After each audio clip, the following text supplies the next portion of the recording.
Hello po, ano ang anxiety attack? Herman Buelva po uli. Ang anxiety attack ay isang biglaan, matindi, at panandaliang pakiramdam ng labis na takot, kaba, o pagkabalisa. Karaniwang wala itong malinaw na dahilan at maaaring mangyari kahit walang aktwal na panganib. Kadalasang tinatawag din itong panic attack.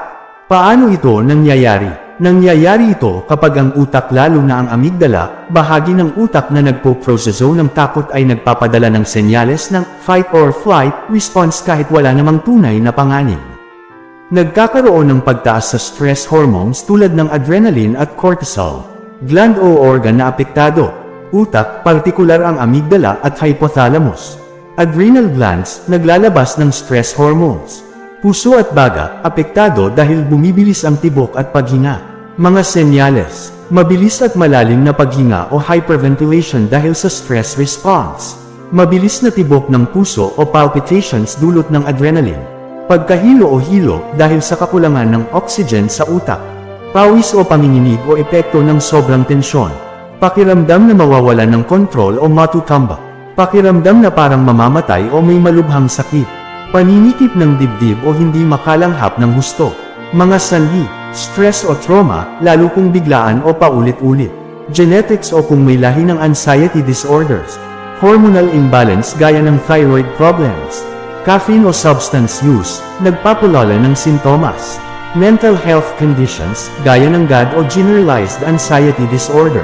Mga panganib, chronic anxiety disorder o kapag hindi na-manage. Depression o kadalasang kasabay ng matagal na anxiety, panic disorder o pabalik-balik na anxiety attacks, pag-iwas sa normal na gawain, tikot lumabas, magtrabaho o makihalubilo.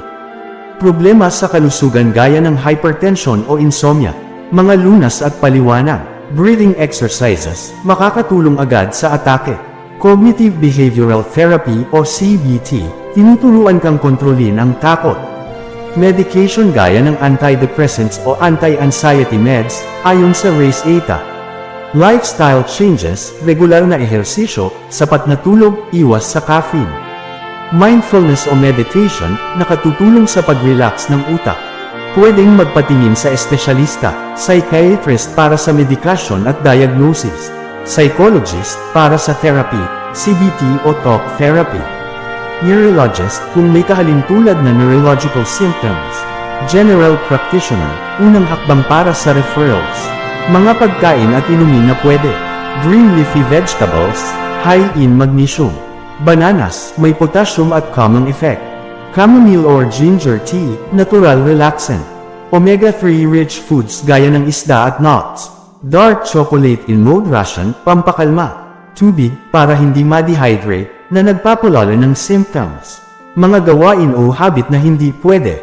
Pag-inom ng sobrang kape, soft drinks, o energy drinks. Kulang sa tulog o hindi regular na oras ng pagtulog. Pag-iwas sa social interaction lalo kung pinagmumulan ng takot. Substance abuse, alak, sigarilyo, o droga.